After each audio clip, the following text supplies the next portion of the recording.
Steven, I already know the answer to this question, but I'm going to ask you anyway. Okay. I just want to hear it. How many days left until the season starts? Oh, crap. I lost count. Good Lord, man. It's all over Twitter. 5, 4. Wrong. Four. I mean, today technically is 5, 4. You fucked 4 it more up. days. Yeah, I know. That was like the most likes that I've gotten, though, on a single tweet in forever, though. It's just like, and again, like, I love that football's back, but it's the same thing every year. It's just like, hey, like, especially this upcoming Thursday. Hey, did you know that football's back? Like, everybody will have the same tweet, and it's just incredible. Yeah. It's stupid at the same time. Yeah, as if we didn't already know. Oh, we know. I'm well aware, sir. I am well aware. All right. Yeah, you're fiending for it, aren't you? What's up? You're fiending for it, aren't you? Oh, dude, I've been waiting all off season for this, baby. And now I can finally enjoy it. Here we are, everybody. Just Your Opinion, man. Stephen Langford, Derek Papa. We made it. We're here. This off season is over. We're in our new season of the playing season, and it all starts today on Just Your Opinion, man. We're going to do a whole 2002 NFL preview show, but we got to get to some news first that happened this past week. We'll get to all that, but Stephen, we're almost there, man. It's a week away. It's 7 days, if you didn't know. Yeah, I know. What? Well, 7 days until, actually, I should say that next week, you and I will be doing a pregame show, just your pregame show, man. Yeah. From 8 to 9 every Sunday. So catch me and Steven right here as we get you ready for kickoff every Sunday. And are we going to be in the same place next Sunday when we do this? Well, we should be, shouldn't we? I guess so. So the plan is that we're getting a lot of people together to go watch games at the Oakland Athletic Club. And I guess it will make sense if you came here first, and then we'll do like a in-person one for the first time. God, that'd be early. But yes, I could get that going. I know. I say these things and I'm like, yeah, we'll do a pregame show from 8 to 9, and there'll be like Sundays where I'll just be like, oh God, it's so damn early. Yeah. That means I have to travel, probably get up at 6:30. I don't know. Then travel up there by 7. Boy. Whoo, that'd be tough. Nah, we'll play it by ear. We'll figure it out. But it'll be a great day. Yes. I also wonder, what is like the best time zone to watch football? Because I grew up in Texas for a good deal of my life, and that was Central Time. And then obviously all the games, West Coast time, start at 10 o'clock. Yeah. If you had to pick, I like, now that I've gotten older, even though we have to wake up early, I'm good with the 10 a.m. start just because I'm so antsy in the morning that it's just good to start it. And then you're able to watch Sunday Night Football by 5 o'clock, and then everything's done by 8 as opposed to super late on the East Coast or Central time zones. Yeah, I mean, I've never watched on the East Coast time zone before. Like, I've never seen any of that. So I don't even know what that's like. Super late. Yeah, I don't know what that's. I like the way that it is right now. Early morning, 10 a.m. Yeah. Then 1 p.m. Then boom, you get a day. You get like an hour off. Then you get the Thursday night or whatever, the Sunday night or Monday night or whatever it is. And then I like it that way though. I like it that way being on the East Coast. Oh, on the East Coast? Or on the West Coast, excuse me. Jeez, I am you don't mumbling even know all what over. West Coast. You don't know what days. You don't know what coast you live on. Good Lord, Stephen. I'm exhausted. I bet you got a long week being evil Jimmy, huh? Oh yeah, evil Jimmy. We'll talk about that. But yeah, we will do a whole preview. We're gonna pick our division winners. We're gonna pick our MVPs, all the awards, who's going to the Super Bowl. So stay locked in. We got a whole jam-packed show as we're celebrating our 69th episode.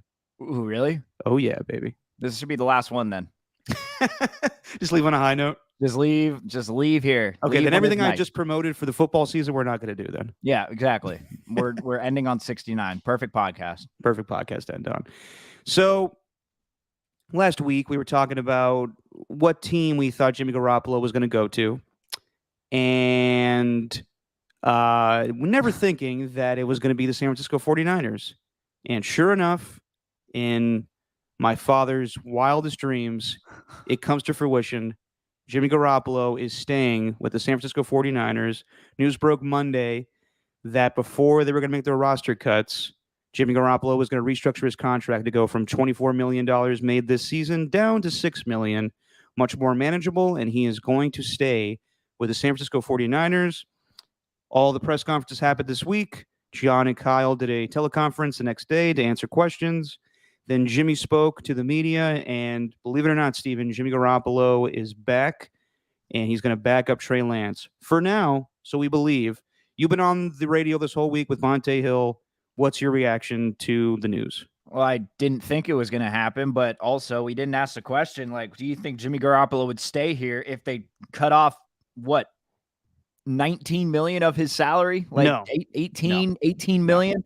Like, did we think that he was going to be here with that? I didn't think that was going to happen, but that's what ended up happening. And there's just so much noise around it now. There really is. Maybe in the very end, though, it's just the Niners have their starting quarterback in Trey Lance, and Jimmy Garoppolo's the backup. And I don't know. The one thing that stood out to me really was when Jimmy Garoppolo spoke. Like, he doesn't say a lot, right? He's never going to say anything. He's learned from Tom Brady, not only on the field, but how to deal with the media, where it's just like Tom Brady says, 90% of everything that he says to the media is BS and not really how he's actually feeling. But one thing that stood out was, and this was a talking point with fans the entire time, like, you know, do the Niners officially have a Super Bowl contending team now that they have Jimmy Garoppolo as the backup? Don't you feel better about your chances of getting to the NFC Championship or getting to the Super Bowl? Didn't seem like that's on Jimmy Garoppolo's mind at all. Like, in the 4.5 minutes that he talked, he didn't mutter the words playoffs, Super Bowl, win a championship. He just kept talking about his future. I think that's all he really cares about. I don't even think he cares at all about this season. I really don't. Sure, he's going to be a good teammate to Trey and all that, but I just think that he's kind of looking forward to the next season when he can actually be a starting quarterback. You're probably right. My reaction was, so a little behind the curtain. Curtain? Every Monday, curtain. Yeah, Stephen, curtain. God. What? You know what? This will be the last goddamn episode because I'm tired of this goddamn shit. Well, how about you pronounce it correctly? Then I'll stop. Curtain. Behind the curtain. Yeah. What'd I say? Curdan? Curtain. Curtain? Yeah, it sounds like curtain. It sounds like something that, like, people from Milwaukee, like a bender that they go on whenever they go on a bender with cheese curds. Well, we're just curding right now. Yeah. So behind the curtain, I was producing for Tolbert and Copes on Monday, this past Monday, and I told Matt Mayoko, who's our weekly guest, why don't you join us on Tuesday? Because that's when the big news will break with Jimmy Garoppolo being cut and everything. And he was like, you got it, Derek. Sure enough, Monday, that shit breaks right at the beginning of the show, and I'm like, Matt, I need you to come on today now. Yeah. And it just threw everybody off. No one was planning it. No one was thinking that was going to be a possibility, except, of course, Greg. But I'll get to that a little later.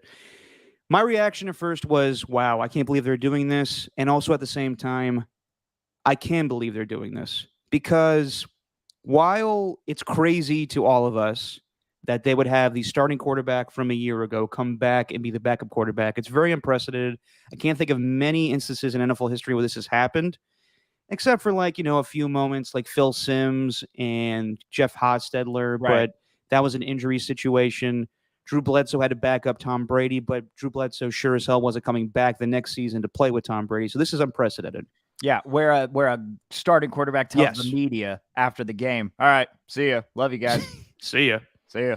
Anyway. But then again, you heard all offseason from Kyle to John Lynch to Jed York, all of them saying there is a possibility that Jimmy could come back. Now, no one thought he was coming back for $24 million, and Jed York at one point said we have the finances to do that. But in the end, even Kyle Shanahan said on the press conference on Tuesday, I want to say, there's no way we're going to let Jimmy come back for $24 million. Not going to happen. And we weren't going to let him practice either. In case he got injured or whatever, we got to fully guarantee that money. So I'm not shocked by this, but it is weird because now Trey Lance doesn't have the freedom to do whatever he wants. He has Jimmy Garoppolo on the back of his mind and over his shoulder, not saying pining for his job, but he's there. Yeah. And you got to believe that Kyle Shanahan feels comfortable with Jimmy there. So I would say this. There probably wasn't a lot of options for Jimmy in the end. No. It was either no one's going to. So Kyle kind of squashed any trade talks as soon as training camp started, where he said, Jimmy's not going to be our guy. It's Trey now. Right. So the whole league thought that he was going to be cut at some point or traded. And we've heard all this talk about there was possibilities, but the shoulder surgery just kind of screwed everything up. So that's what happened. In the end, Jimmy decided that he needed to get shoulder surgery and he couldn't find a team. And this was a offseason that we never saw before, with so many starting quarterbacks getting traded, that in the end, Jimmy Garoppolo was an afterthought, especially with a bad shoulder. And he wasn't going to be ready to play or throw until July. So now, he doesn't do anything during training camp. Trey Lance is able to do, practice with the ones, with nobody in fear of taking his job. Brock Purdy's behind him. Nate Sudfeld's behind him. And Jimmy's just awkwardly on the sideline. And everybody's cool with it because they know the end is going to happen eventually. And then I guess Seattle just didn't offer Jimmy what he wanted. Because you have to believe that with Seattle announcing that Geno Smith was going to be the starting quarterback, it wasn't just going to be a slam dunk thing where Jimmy's going to be the starter. Wherever he was going to go, I'm sure there was offers once he got released.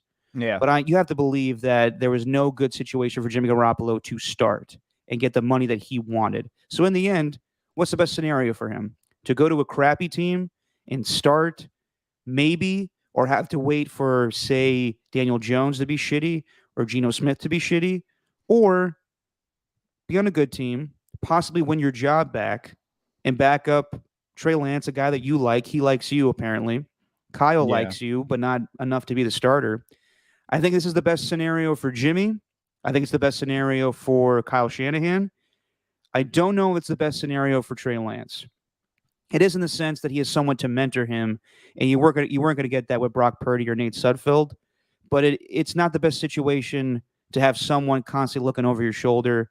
Steve Young joins Tolbert every week now during the football season, and even he's like, this is different than what I dealt with Joe. Like, in the end, we all knew Joe was going to be the starter. We all know Trey's going to be the starter, but TV cameras, my dad, everyone will be pining for Jimmy Garoppolo at some point to play if Trey Lance does not play very well. Yeah, well, here's where I'm at with that, though. It's like, I really don't think Jimmy cares enough to where, and I think Trey knows, like, dude, this guy doesn't care. This is my team. He's the backup, whatever. He'll come in if I get hurt or even if I struggle, that's fine. But like, I think he knows that Jimmy doesn't care. So I don't think he's going to be looking over his shoulder like, oh man, what if he's going to take my job or whatever.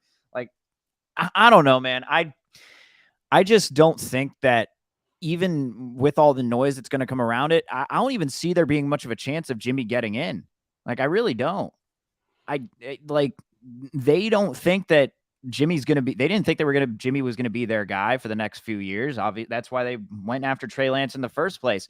This year, I really do believe that this all happened kind of in the span of the last month, where it was just, all right, well, there are other offers out there, but you know what? They might not be willing to give him $7 million, whatever's north of $6.5 million. We're able to give him that. And it just so happens that he's on their team. I really don't think that they're going to be in any rush to try and sit Trey. I just don't. Like, the leash I'm giving him, if we're going to get to that, like, the leash is like, maybe till the bye week at least, which is week 9. I think they got 8 games and leading up to the bye week, which is week 9. When's the trade deadline now? 10? Yeah, so it's November 1st. Okay. So there's where that happens. But a lot of it is like based on if. Like, all of it is if this happens with Trey Lance, and what if Jimmy comes in and blah, blah, blah. There's a lot of ifs. Yeah, a ton of hypotheticals. Like, the worst case scenario, like, this is a worst case scenario to me, is you get your $25 million a year man in a wide receiver in Deebo Samuel. You get him, who's not very happy. I believe it's $25 million is his contract. But you got that guy who's just unhappy with his targets. Ayuk's getting all the shine. And then Deebo is like going to the head coach, going to the quarterback saying, hey man, you got to give me more targets. Then all of a sudden Deebo and Ayuk are at a fight. Then all of a sudden, Deebo wants Jimmy. And then the locker room turns into chaos. Good Lord. That's the worst case scenario I could think of. Yeah. Is that what you're hoping for? No, not really. I'm just trying to think of it from all angles here. Like, the worst, it's a possibility that it happens, but in the end, I don't think it will. Like, it's all based on Trey, though. In the end, how Trey plays. Yes. If he's good, then it's fine. No harm about it. Well, let me ask you this: if Trey Lance was killing it in training camp, do you think they would have brought Jimmy back? Hmm.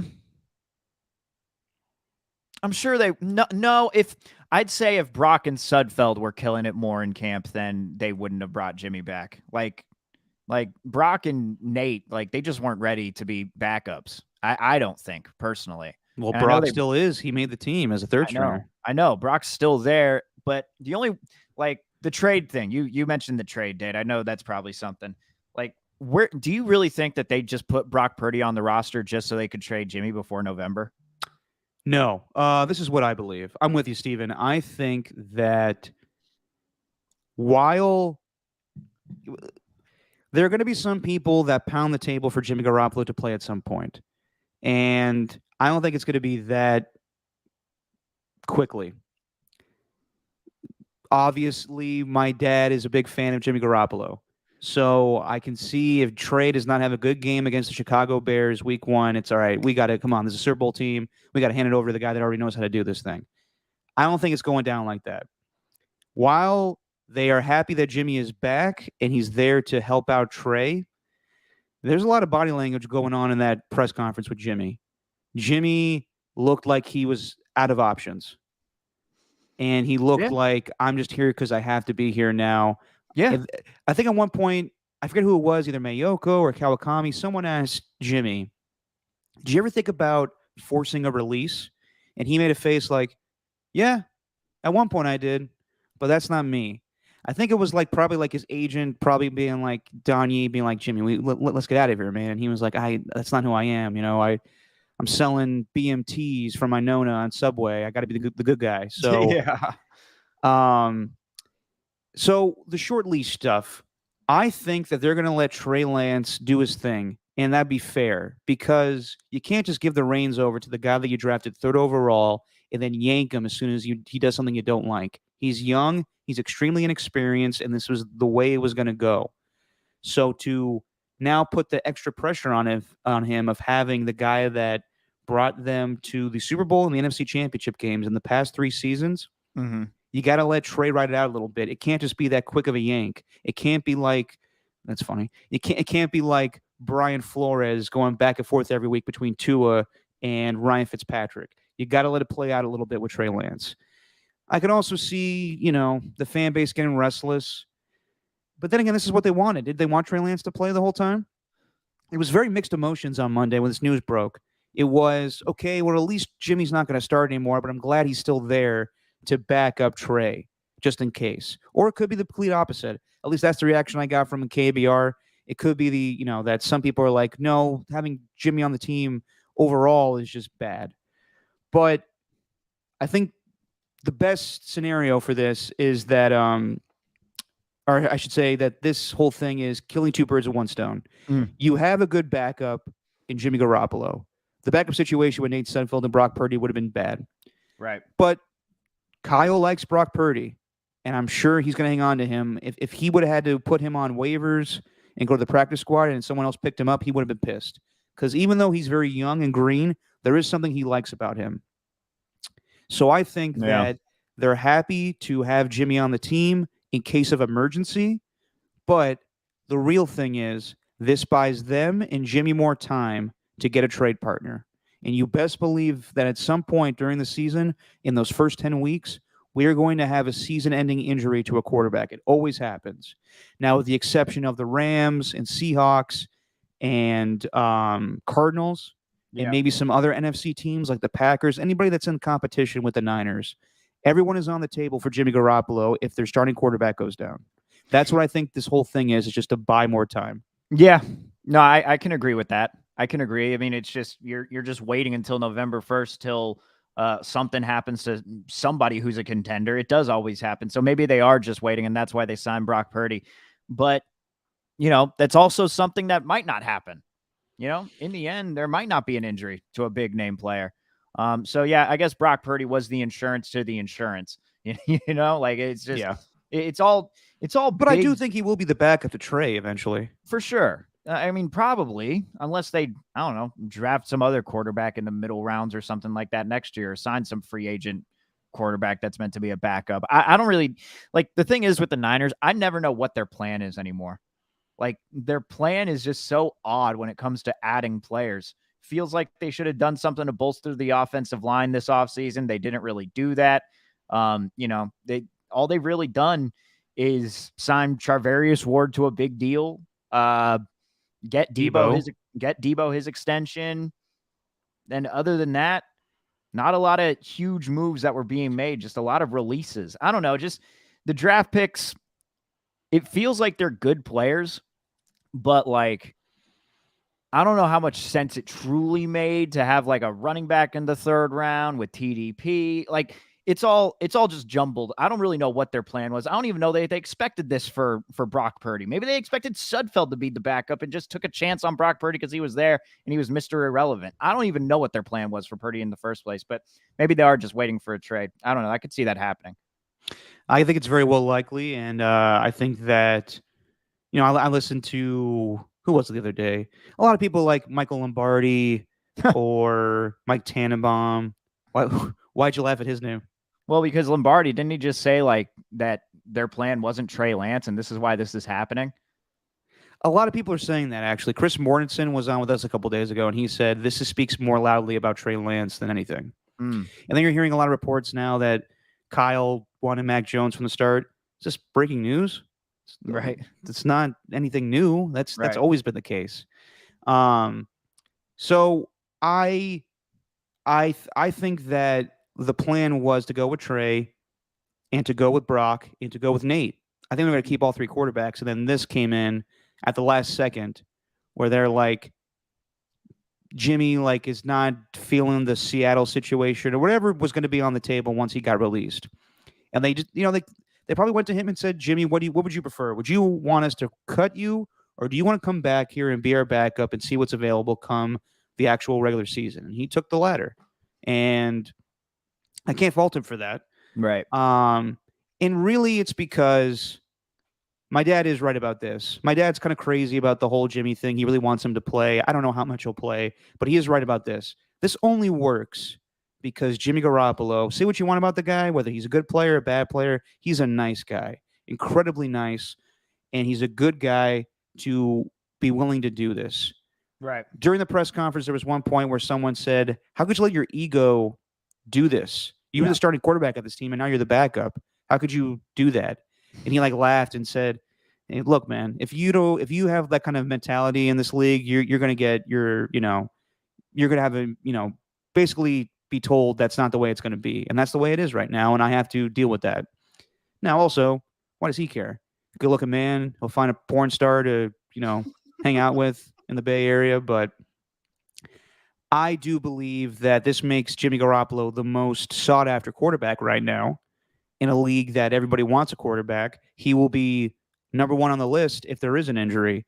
So I understand, people think that this is going to make everyone, Trey Lance is not going to have a lot of room to grow here. He will. I have no reservations about him playing well against the Bears or the Seahawks the first 2 weeks. I understand every team is trying in the NFL, but those are some bad teams right now. Probably two of the worst. And if Trey can't perform well against those teams, then we got some issues on our hands. But I do think he's going to play well. And I do think Kyle, just because if they lose to the Broncos week 3, he's not getting benched for Jimmy Garoppolo just like that. It's going to take a lot for him to be pulled, unless he has a horrendous Ryan Leaf game or something. I believe that this is just to buy them more time to find a new home for Jimmy. Yeah. Okay. All right. Well, in the end, I personally think it's just going to be he takes the $6.5 million, plays throughout the season, or just sits on the bench throughout the season. Like other teams are going to be willing to give him a deal at the end. And I mean, Mitch Trubisky's making whatever it is, 2 years, $14 million after his time with the Bills. So, I think Jimmy's just going to sit on the bench. I think we've made way too much of it. I think the worst case though, imagine this. If they do keep Jimmy, let's just say they do, and they make a playoff run and, no contenders get their starting quarterbacks hurt before the November 1st deadline, right? Let's just say they're still there. Well, what if like in the middle of December, Trey Lance goes down with an injury and he's not going to be back for the rest of the season. Jimmy Garoppolo takes over. Then all of a sudden that team gets to the Super Bowl. Like that'd be terrible because then you're on the other end of, okay, well, we have to go through this whole rigmarole again with Trey where it's like, I love that word. Is he the guy? Is he not the guy? And then, Jimmy, we should have kept Jimmy. You're basically just restarting what the conversation has been through the offseason if that happens. Like, that could almost be a disaster. But in the end, if you win the Super Bowl, you win the Super Bowl. You don't even care what happens after that. It's happened before. I mean, same situation. Jeff Hostetler won, and they had to get the job back to Phil Simms. Right. A couple years ago, Nick Foles won, and they gave the job back to Carson Wentz. I don't know how that would go. Well, yeah, but also at the same time, though, like Carson Wentz was an MVP candidate before he got hurt that year. You remember that? He was really good that season in 2017. Yeah, but you're also saying that Trey Lance is playing well to the point where they're in a playoff situation, and then he gets hurt, and then Jimmy has to step in. Correct? What if they're not, though? Last year, I mean, shoot, they went on a little win streak toward the end, didn't they? There's a whole bunch of hypotheticals on the table, Steven. But, right? I mean, yeah, and that's why this whole thing's crazy. But I do think in the end, if I had to guess, most of the time quarterbacks get hurt in this league. And also at the same time, let's just say someone doesn't get hurt. Let's say that Davis Mills starts to suck in Houston. It could be the same situation. So how did the Niners acquire Jimmy Garoppolo? Do you remember? Second round pick. Yes, but it was in the middle of the season and they were planning for the future. They were already a bad team. Correct. Yeah. So let's say the Houston Texans are just shitty with Davis Mills. Okay. They tried it out. Second year quarterback, not playing well. Fuck this. Let's move on and get the guy that we really want. Nick Caserio, who knows him from New England's like, all right, let's pull the trigger. They trade for Jimmy Garoppolo in the middle of the season, and then he's the new guy. They give him a deal, and that's their quarterback. Or let's say the Dolphins, a team with a lot of playoff aspirations, a lot of huge moves in the offseason. They're banking on Tua being really good. What if he sucks? Then Mike McDaniels, is he going to be like, all right, well, I know a guy that's available that can run my offense. There you go. Philadelphia Eagles. They just traded for Chauncey Gardner-Johnson. They are trying to be a Super Bowl team and not have to pay a ton of money to their quarterback. If Jalen Hurts is not very good, I can see them pull the trigger on Jimmy Garoppolo. There's a lot of options out there. So this is the best scenario for the Niners to get the draft capital that they want and to get Jimmy Garoppolo on the best team this season. Interesting. Yeah, no, there's plenty to come into play, but also, like, I don't know if God. Yeah, man, if those other teams like get to the November 1st deadline and they don't think that their quarterback is the guy, like that's a huge move to make. God, that's a huge move. But Mike the Niners had to do that back in 2017? Yeah.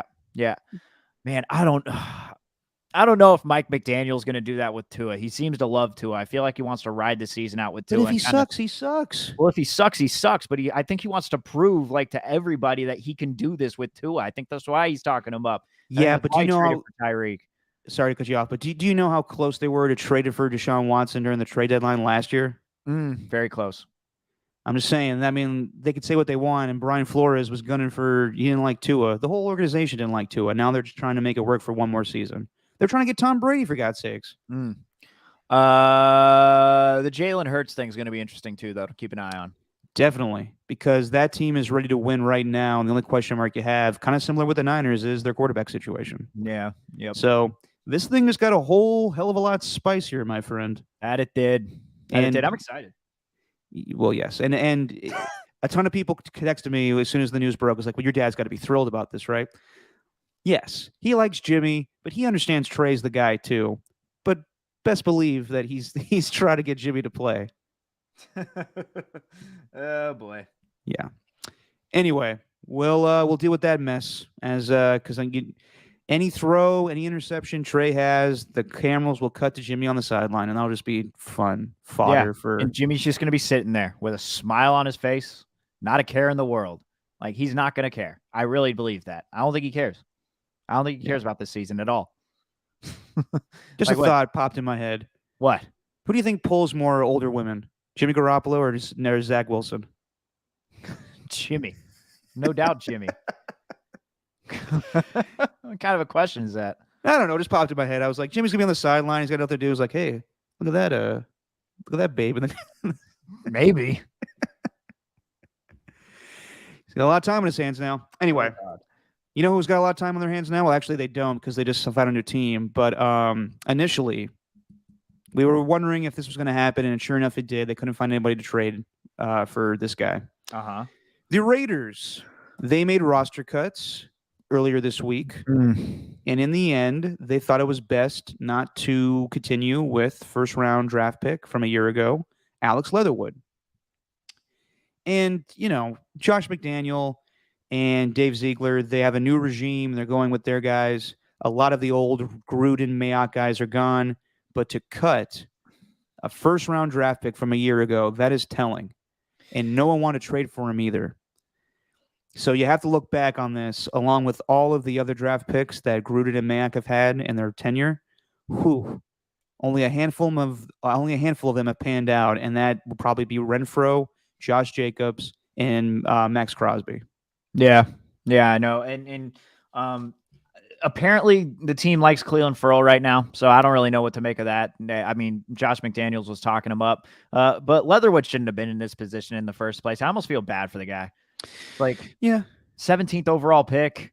You're drafted to be the starting whatever right tackle. Then they want to switch. But to not even make the team, man. Yeah, to not make the team though, I think that shows really what McDaniels thinks of those picks. But it was just like they were terrible at picking at picking guys in the draft. That's it. I don't know what they were like in the first round, where it's like, you know, you're watching Clemson and Alabama playing a national championship game, and then Gruden's just like, I didn't want that guy. Like, you know what I mean? We'll get to him later too. What was that relationship like with those two when it comes to draft picks? Like you mentioned them, Renfrow and Crosby are like the hits that they've had. Do we attribute that to Mike Mayock or to John Gruden? I don't know.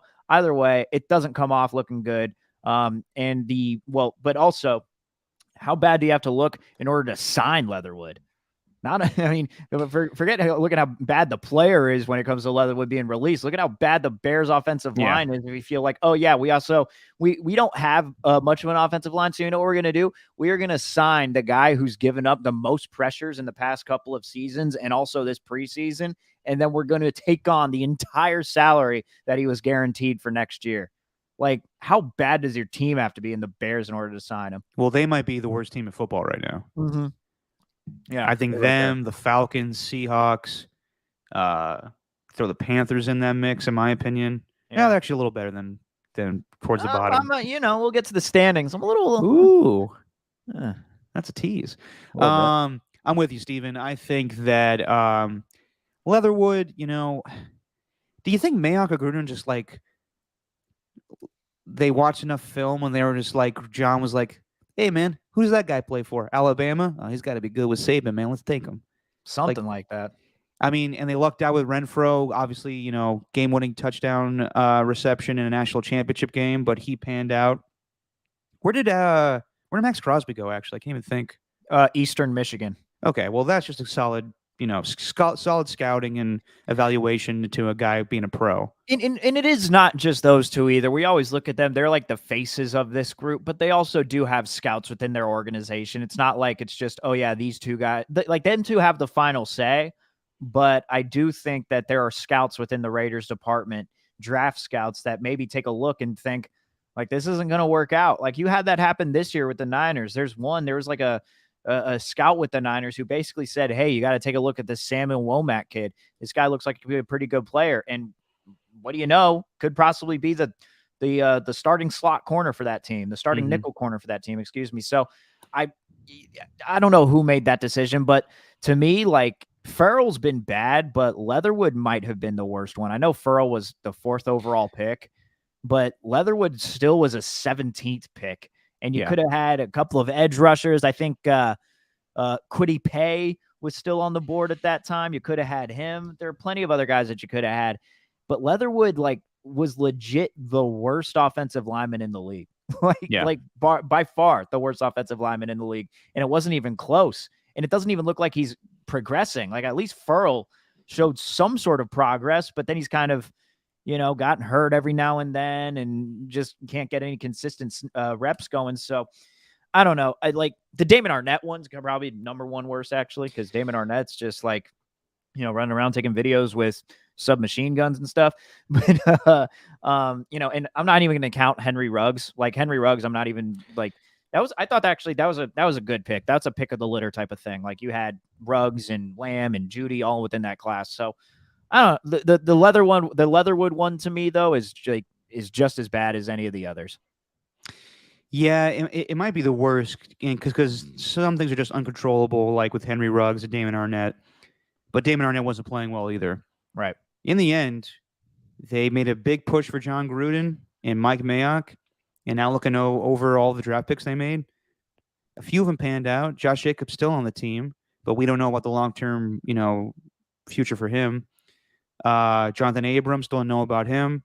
Cleveland Farrell, you got to believe that this will be it for him if he doesn't pan out with the Raiders. So I think it was a good sign, though, honestly, because some teams just keep a guy because of his draft status, and Josh McDaniel and Dave Ziegler didn't care. They're like, we got a new team. We're going in the right direction.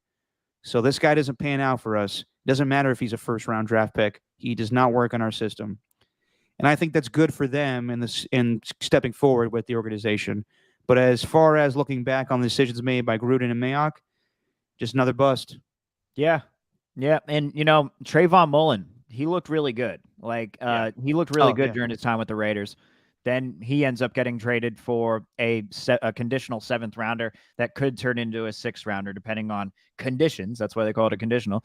Like that truly was just an FU to the previous regime. It's like, okay, we'll keep these guys, but you know what? We're going to decline the 5th-year options of Abrams and Jacobs. We're going to decline those 5th-year options. We're going to make it work with this tight end, but that Leatherwood guy, yeah, we're not going to sign him. We're good. We're waiving him. And that cornerback, Trayvon Mullen, who a lot of your fans thought was going to be the starting cornerback, no, he's going to be gone because we feel good about the guys that we brought in. Oh, Nate Hobbs is great, though. Nate Hobbs, oh, yeah, love Nate Hobbs. But, like, other than that, they're basically just said, you know what, I do love that. I do love that they're trying to create something new and just cutting bait with and not looking at those players for their draft status. Like some would look at him and say, like, well, he's a first rounder, should stick on the team. Well, I'm just looking at him from a talent standpoint. This is probably what McDaniel's saying. And it's like, he's got no place on my team right now. You know who I'd rather have? I'd rather have the 7th rounder that we drafted, Thayer Munford. Or I'd rather have Jermaine Illuminor, who I took over here from the Patriots and with my previous time in New England. Like, I'm going to do this my way. And I do respect that. I respect it too. I don't know if it's straight up like, fuck you to the old regime. It's not. And the Trayvon Mullen thing, just some guys fit in. Who's our guy, the defensive coordinator? Patrick Graham. Patrick Graham, illusion of complexity. Just some guys fit and some guys don't. Yeah. So they're rolling with the corners they got. Yeah, I think it's a good step in the right direction. It's not going to say much about, we'll see how the offensive line holds up. I mean, they weren't going to be any better with Alex Leatherwood there. But I'm glad that McDaniel knows who he wants to be part of the team and who he doesn't want to be part of the team. And there's still a lot of guys that Gruden, picked that are going to be big guys on this team. Like, they picked him up because he didn't have any other options in the league because he was cut by the Ravens. But Darren Waller was a decision made by Gruden and Mayock. I want to say Mayock did, but I can't remember actually. And actually, it sounds like Waller's going to get a new fat contract before the season starts. He'll probably be the highest paid tight end because he just got representation from Drew Rosenhaus, who dealt with the Raiders a lot with Antonio Brown back in the day. But yeah, I don't think this is a bad thing for the team going forward. Now we'll see how they do on the right side of the offensive line, but I don't think it's a bad thing to cut bait with someone that is not going to be good for you. Yeah, forget the and forget the draft picks. Like Gruden and Mayock were much worse, I thought, through free agency. like they managed to pick guys that could go on 1-year deals, but after that, it was just like, all right, I'm out. See ya. Like they picked their guys, but they did not do well in keeping them around. Well, I remember they signed LaMarcus Joyner, and he was supposed to be like a big safety for them. He even make the team come training camp. They cut him. Yeah.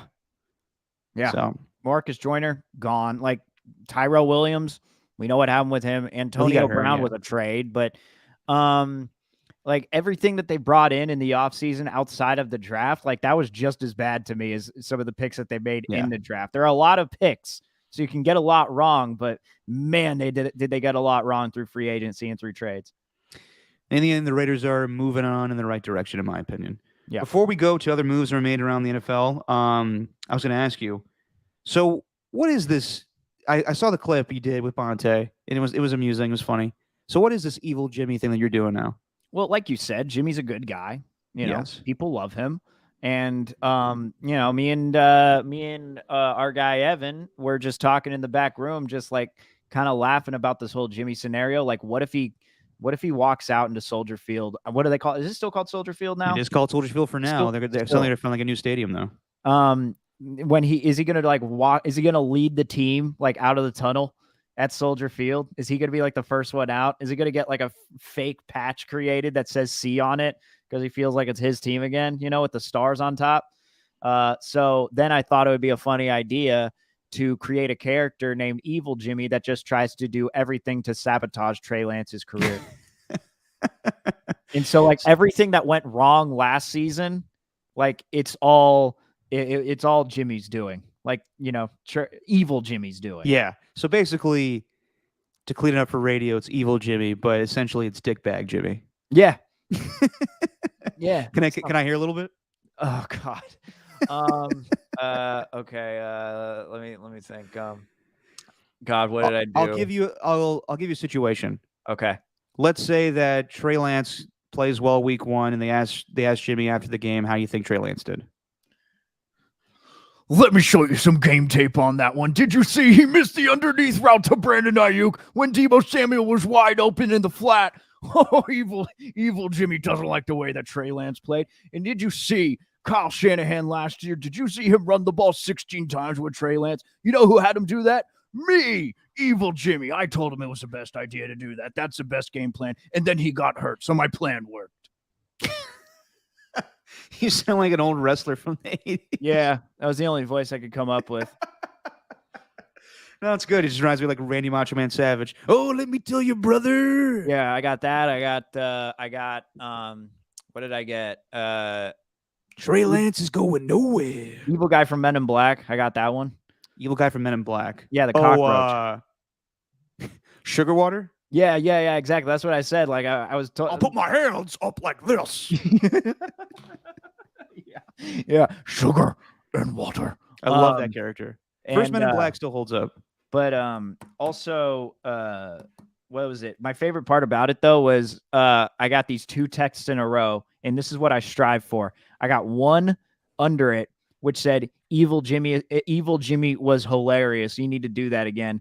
And then on top of that was Evil Jimmy is a terrible bit. Don't ever bring that back.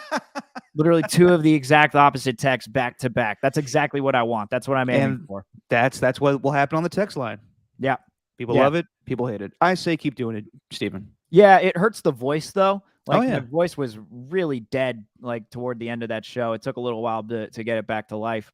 But yeah, man, Evil Jimmy, I don't know, just like thinking of, it's just so funny to think of like random things that Evil Jimmy would do to sabotage his season. Like go and force like Trent Williams to watch film and say like, hey, see, I wouldn't force it to hold the block that long. I would have gotten the ball out this quick, like that kind of thing. No, it's a solid, not to say that Jimmy's going to do any of that stuff, but it probably is in the back of his mind like, fuck, I could do that better. Well, he's not, he's such a good dude. He's never going to do anything bad. It's like, no, I know. You kind of want him to show a little something, like just show some sort of frustration or anything. I was pissed that reporters didn't ask him about the whole vanishing report. What do you mean? Oh, the Mike Silver one. Yeah. Well, it's like the first time that we've heard about it. It's just like, hey man, like what do you think? But also like it probably wasn't on the forefront of people's minds right then and there. Right. The Niners really wanted to shorten that press conference, didn't they? Like I saw it was 4.5 minutes. I was like, wow, really? Well, just 4.5? I mean, let's be honest. How much time are we giving the backup quarterback now these days for press conferences? True. Yeah. Don't care if it's Jimmy or not. Know your role, buddy. No, I'm kidding. Yeah, that was another thing. He's like, there were 2 things. One, the other things that stood out was, the whole ego thing. But he's like, you got to know who you are as a quarterback in this league. So it's like, so you're a backup. Like that's what you are. Is that? Well, that's his place on this team right now. Right. As far as we know. And then what was the other one? Yeah, the thing about being out on the practice field. He's just like, yeah, I had to be there. I had to do it. Yeah. Like, so it's so funny that we were just making fun of Jimmy. It's like Jimmy didn't want to do that. He was No. obligated to be there. Of course, he had Yeah. to rehab the shoulder. Yeah, just on the little side field though. Like you could have done it in private. You could have done any of that stuff in like some random high school field if you wanted to. Well, they're gonna drive him out to a high school at wherever Sarah and know. have him throw passes. I don't know. Anywhere. It's a whole weird situation, and I don't think it's going to last that long. I think eventually someone will get hurt, and then the Niners have to decide if it's in the best interest to get capital back for him with that team, or even that team that trades for him. I'm looking at the Dolphins, Eagles, Texans, Giants, possibly Browns if Jacoby Brissett does not play well. All options for Jimmy during the season, and even the good teams. If Patrick Mahomes goes down with an injury, you best believe the Chiefs will call. True. So, yeah. Other moves that were made during this week. Initially, Trey Sermon made the 53-man roster. And then the Niners wanted to make an acquisition, I think, with a linebacker. I couldn't remember exactly who it was. And they had a crowded backfield. So they have Elijah Mitchell. I always mess his name up because I think it's David Hyde Pierce from fucking Frasier, but what's his name? The new LSU running back. I just call him Ty Davis Price. There you go, Ty Davis Price. That works. And then they got, I'm going to say George Mason, but that's not it. Jordan Mason. There you go. Get all the shit ready for the actual week one. And Jeff Wilson Jr. So then it was decided the day after the initial cuts, when JaMycal Hasty was initially cut, to make Trey Sermon cut as well. And then there was speculation of whether or not that they were getting back on the practice squad. And in the end, Trey Sermon gets picked up by the Philadelphia Eagles. Not a bad spot for him. So it's kind of like same kind of situation with Alex Leatherwood, even though Alex Leatherwood was a first-round pick, even though he was projected as a third-round pick from my memory. Mm-hmm. Trey Sermon was a third-round pick. And in the end, John Lynch and Kyle Shanahan didn't care. Got to move forward. Jordan Mason, an undrafted rookie, is outplaying him. We drafted somebody new. Trey Sermon is just not working in our offense. Love the game on the practice squad, but he's not going to be on our football team going forward. Yeah, I like Jordan Mason, though. I think that Jordan Mason's the guy to me. Like, everything that Trey Sermon wasn't, it feels like Jordan Mason was, which is just like a big-bodied dude who actually made decisions when he's behind the line of scrimmage. I agree with everything that they did. Like I'm pretty sure they would have kept all five if they wanted to, but they got too many needs. They got too many needs at O-line. They wanted to keep Brock Purdy as that third stringer. So it's not really too much of a surprise. Like, Hasty was clearly the odd man out. We were wondering, like, after the preseason, it's like, well, if Hasty didn't play that much, I think he only had like one carry or one target. Like, does that mean that he's going to make the team and they're all good? They don't need to see anything? Or does that mean, we've had it with this guy, we're probably going to waive him? Well, it ended up being the latter. And then when they made the addition at the offensive line, they had to make a move. So it's not surprising that Trey Sermon's the dude that's the odd man out. Nope, not surprised either. Not surprised by JaMycal Hasty either. He got picked up by the Jaguars, I think, the next day. So those guys have roles in the league, but just a numbers game with the Niners. They like to run the ball. They have a lot of new faces.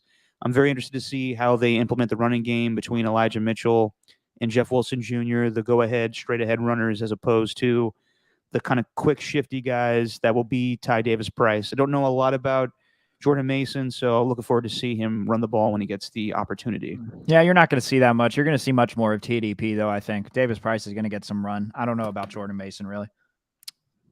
Could be the case. Then you have the day of roster cuts, a very good corner, probably one of the best nickel corners in the league, Chauncey Gardner-Johnson with the New Orleans Saints. He was trying to get a contract extension. He gets traded to the Philadelphia Eagles. That is a huge move, in my opinion, just because, one thing, I think the Saints really liked him, and you have to believe that they feel comfortable with either the Honey Badger taking over for him or Marcus May, but now Marcus May's got a legal issue on his hand. Yeah. He just got arrested during the week, so good move for the Eagles. We'll see how it pans out for the Saints, but like I said, man, the Eagles are going all in this season. So if Jalen Hurts is not, as I said in shows past, cutting the cheese, then they may have to look to Jimmy Garoppolo. Yeah, it's truly like they've made it so it really is all on the quarterback now. Like there are certain teams where it's just like you have all the pieces around you. Like the Eagles have everything. They got everything in the trenches. They got a great offensive line, good D line, the secondary, the linebackers, everything on defense. Like they got one of the best rosters in football. It really just does come down to Jalen Hurts and the play of the quarterback. And not to mention like who they got at wide receiver too. Trading for A.J. Brown. Dude's going to be a beast for them if Jalen Hurts and him can get in sync. Devontae Smith is awesome. So it's like, it really is all in the quarterback. No, definitely. Yeah, speaking of quarterbacks, the Broncos wasted no time, and they signed Russell Wilson to a 5-year, $245 million extension, $165 million guaranteed, $49 million annual, and he'll make $296 million in his time with the Denver Broncos if he stays that long. He's already 32 or older than that, but I can't see him living out the entire contract. But yeah, dude, corny guy gets rewarded. Yep, he's going to be doing a lot of riding with the Broncos. He's 33 right now, and he's going to turn 34 in November. So, damn. Well, Broncos country, there you go. Let's ride. Way, like, there's no way that a guy who plays with his style of football, like he can. It's not sustainable, is it? I don't think he's going to run a lot anymore. He shouldn't. Not if you're in your mid to late 30s. I think he's going to be more of a drop pass. I mean, when he was young as a rookie, first couple of seasons with the Seahawks, he ran. He wasn't like a scrambling guy, but or like a pull read option like Colin Kaepernick back in the day. He could run, but he's definitely more of a traditional passer now. And that's what I think he's going to be. Now, I don't know how good the Broncos offensive line is going to be. We keep talking about the Raiders offensive line being not so great. Not so sure about the Broncos either. So we'll see if he has to move around the pocket, and that's what's going to be part of Nathaniel Hackett's offense. But a lot of quarterbacks getting money, so you got to believe that Lamar Jackson now sees that Russell Wilson makes that money. Kyler Murray making that obscene amount of money, and I'm glad that Russell Wilson surpassed Kyler Murray for the most money made annually, because that should have never been Kyler Murray in the first place. But you got to believe whatever happens with Lamar Jackson, that'll be interesting, because to have a lame duck season like this for a starting quarterback, and it's rare for QBs to represent themselves, but I'm not a huge Lamar Jackson guy, but at the end of the day, he's proven a lot in this league, and he's next in line for a new deal. So you got to believe that there's something around the corner for him.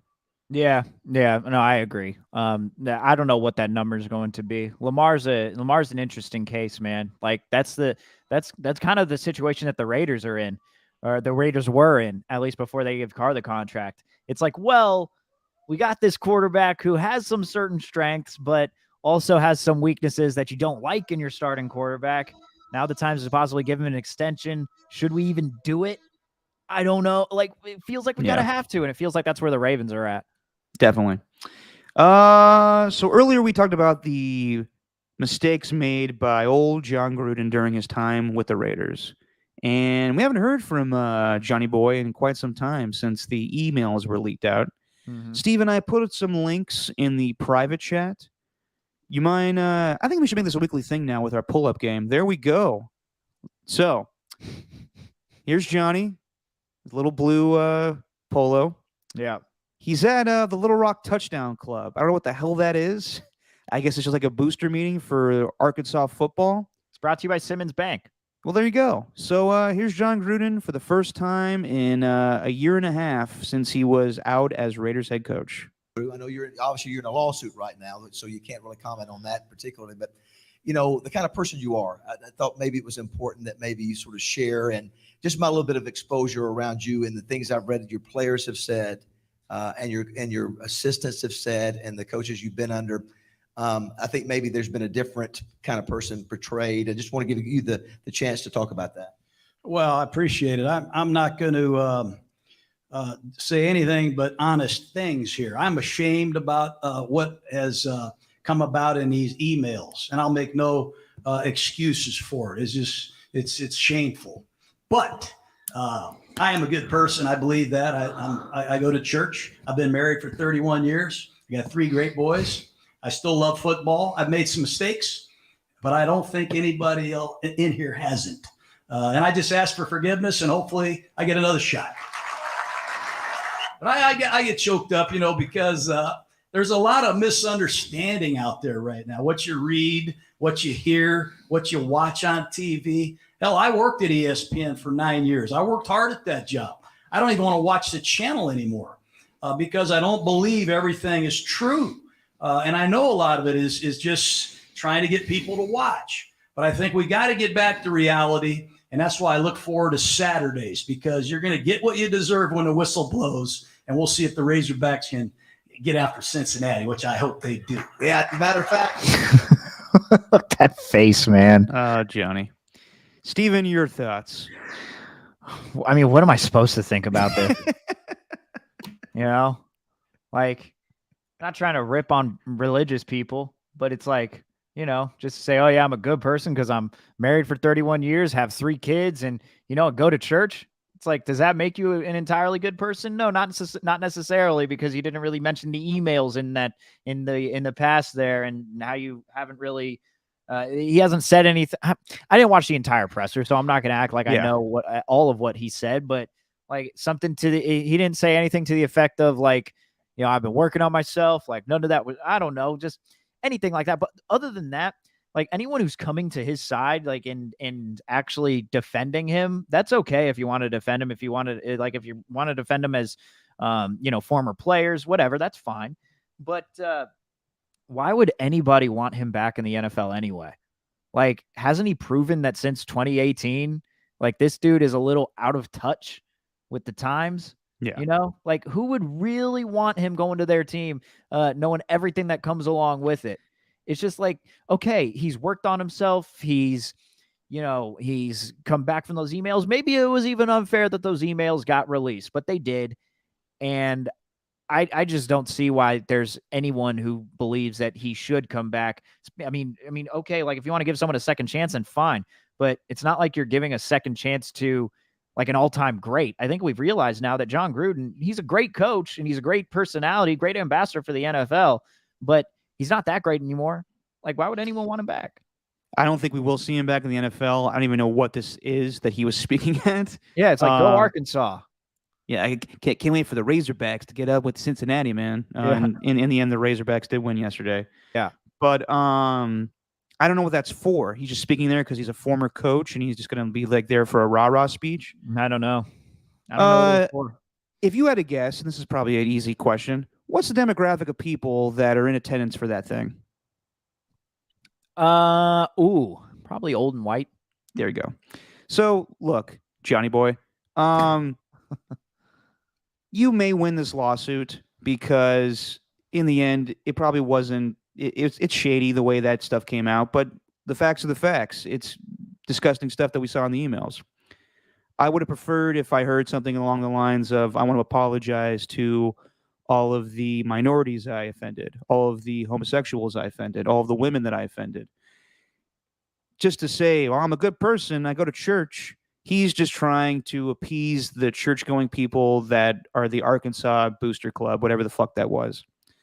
So, yeah, just because you go, and also, you know, I hate when people do this shit. Just because you go to church doesn't make you a good person. Yeah, it is what it is. So, and then of course John flips it and goes like, ESPN's full of lies, man. And, you know, which they are, but you know, the other day Stephen A. Smith and Molly Karam were supporting him. Kind of awkward, but also at the same, yeah. And then he goes back into his salesman routine of just being like, I can't wait to watch the Razorbacks play on Saturday, man. I don't think that we'll see John Gruden again in the NFL. If Urban Meyer can find things are different in college football, so if Urban Meyer can get a TV gig again with Fox, I wouldn't be surprised if John Gruden got a TV gig, probably on the lower level with college football or something like that. right. But yeah, just because John was trying to feed into the audience of the churchgoers. Yeah, I agree. Like that's all you're trying to do when you're up at those stages, man. Go to You're not church. I mean, so this was actually, I guess, like the Little Rock Touchdown Club is just one of the nation's fastest and largest and fastest growing football clubs. It began in 2004 and it has over 500 members. So I don't know. I guess they're going to be speaking. They're going to have speaking engagements with Ed Orgeron, Paul Feinbaum, Marty Smith. Wait, Ed Orgeron too. So these are all just outed coaches. Yes, pretty much. And then Paul Feinbaum though after that on Yeah, the 12th. Paul Feinbaum's good. Then Marty Smith on the 26th from ESPN. So a lot of Southern guys, a lot of them white. Yeah, exactly. Like, I don't know, man. Like, it doesn't make me feel any different about the situation. He still did what he did. And I'll always believe in second chances and stuff, but I don't know, not when someone's in such a prominent position. That's what it is. Yeah,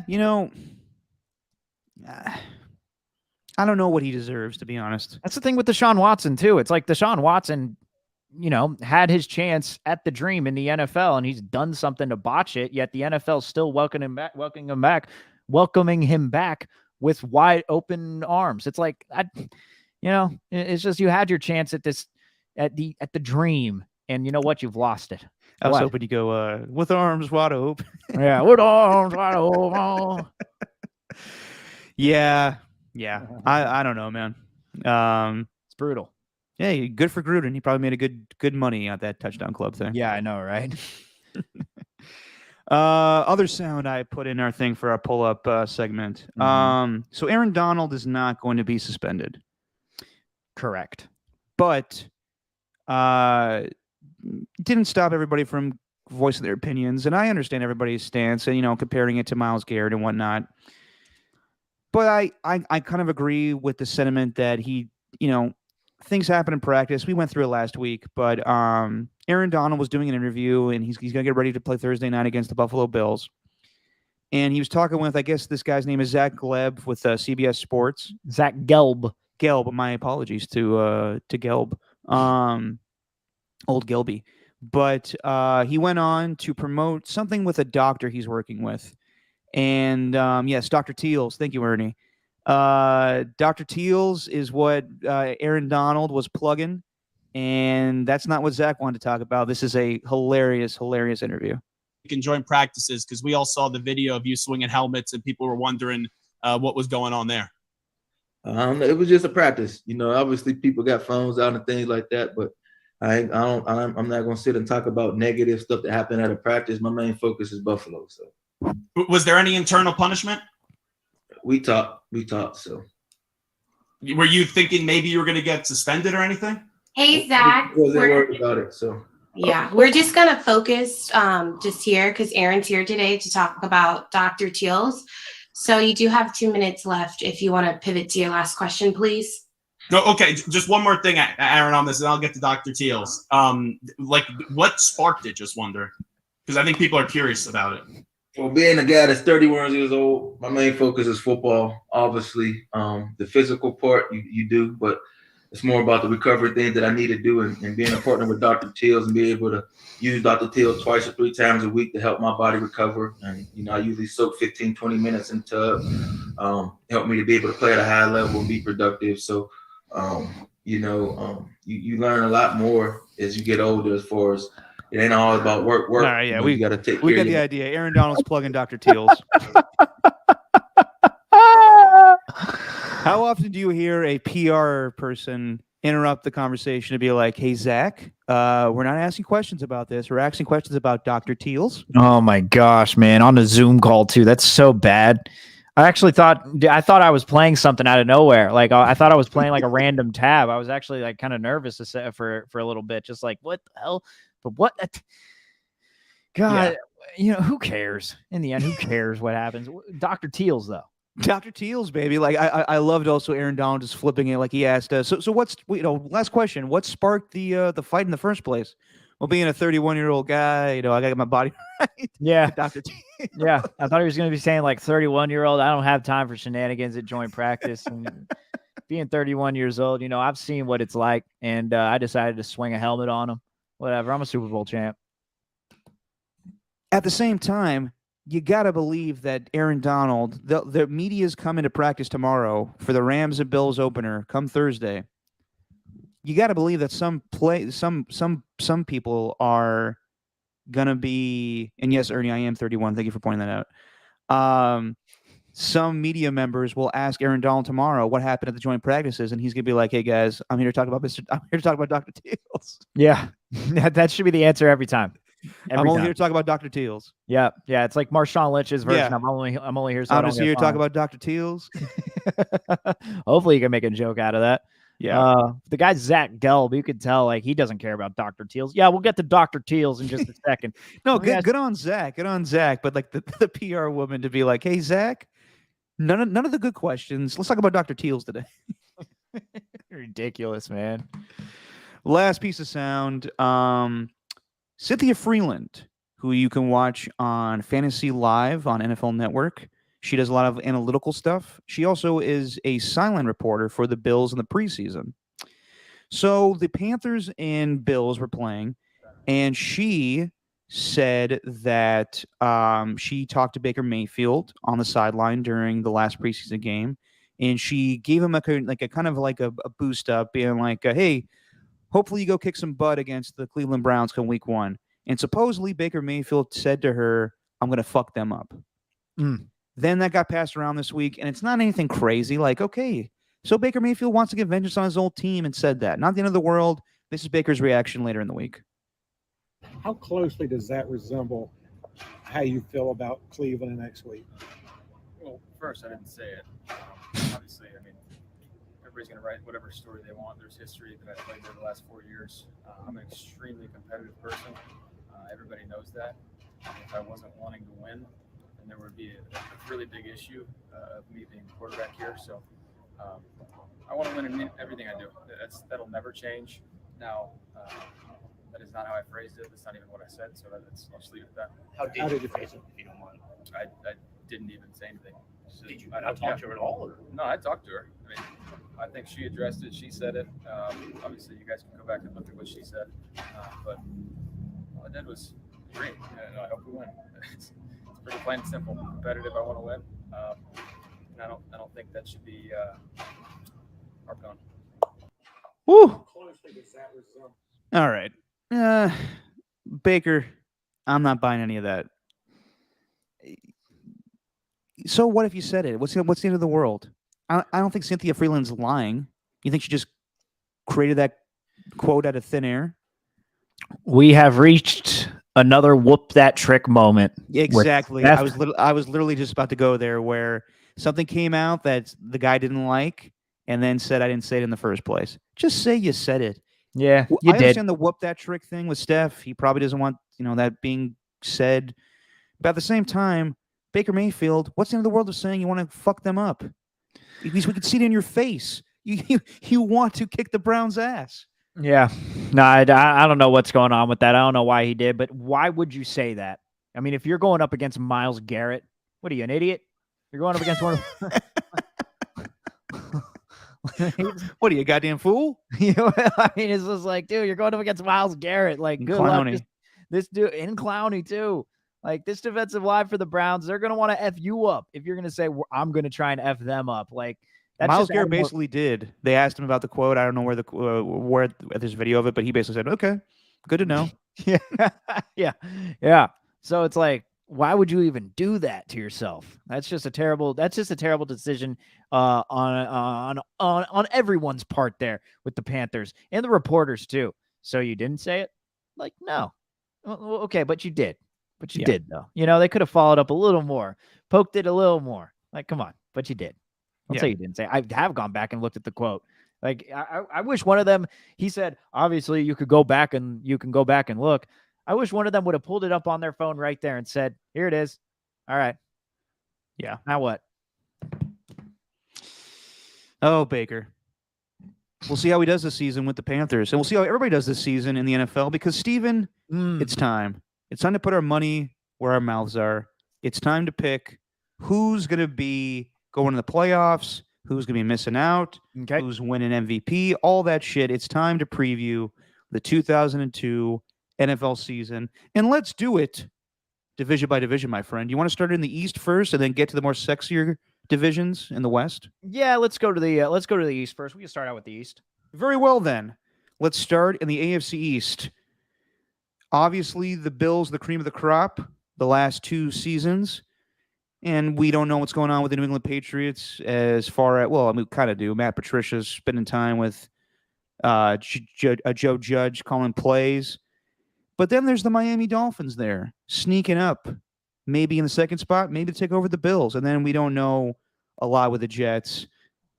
Presumably going to be a bad team. Steven, how do you see these teams finishing in the AFC East? Yeah, it's pretty simple for me. I'm gonna go quickly through these. I'm not gonna have much of an explanation for this one, but Very well. straight up, Bills number 1. I actually think they're gonna be the 1 seed. I think they're gonna get a bye in the playoffs. So Bills 1, Dolphins 2, Pats 3, and then Jets 4. I don't think that for the first time the Bills and the Dolphins are gonna be over the Patriots. I think. I'm with you. I think the Bills are going to be the number 1 seed in the AFC. And they win the division, obviously, in the AFC East. I got them going 14-3. Jeez. The Miami Dolphins have made a lot of moves, but I'm not really relying yet on Tua, and I don't know how he's going to play. And the Dolphins' schedule is actually pretty tough at times. It's Mike McDaniel's first season there, so I'm not ready to put them in the playoff as a playoff team yet. I still think that the New England Patriots are a good team, so I'm going to put them as the 7th seed, the last playoff team in the AFC. I have them going 10-7.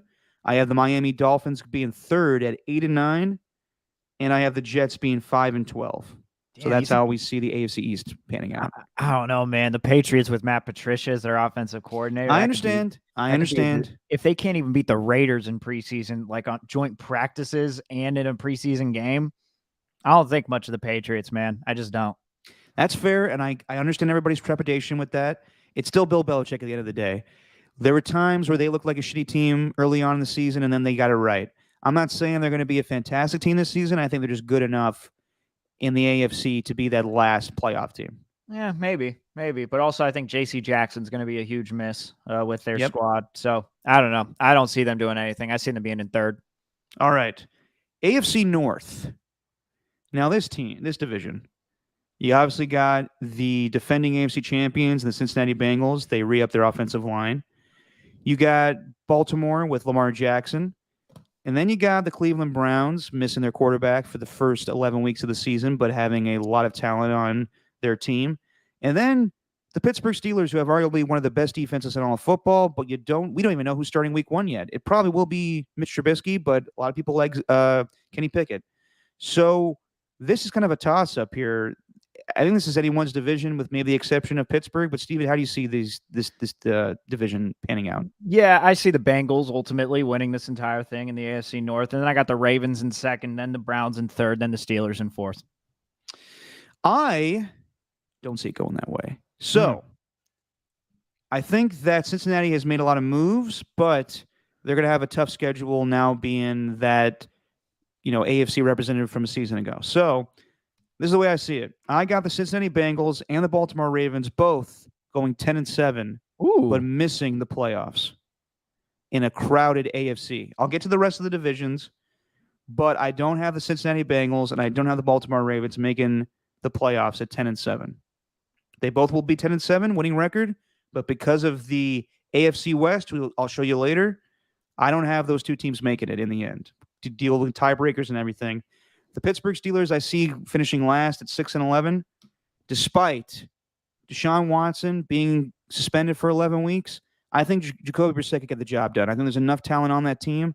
I have the Cleveland Browns going 12-5 and being your 4th seed in the AFC. Ooh. Wow. Cleveland Browns going 12-5? I do, yep. Good Lord. Why? Just so that, were you listening to me? Yeah.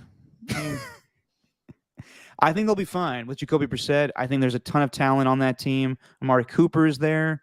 You got, Nick Chubb, Kareem Hunt. They're going to run the ball a lot. They have a great defense, in my opinion.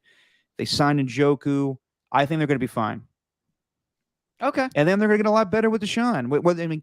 We can all, if we're just talking about it in football terms, they're going to be a great team with Deshaun Watson. And it's going to be gross. It's going to be weird at times, but I think they're going to be a good team with him.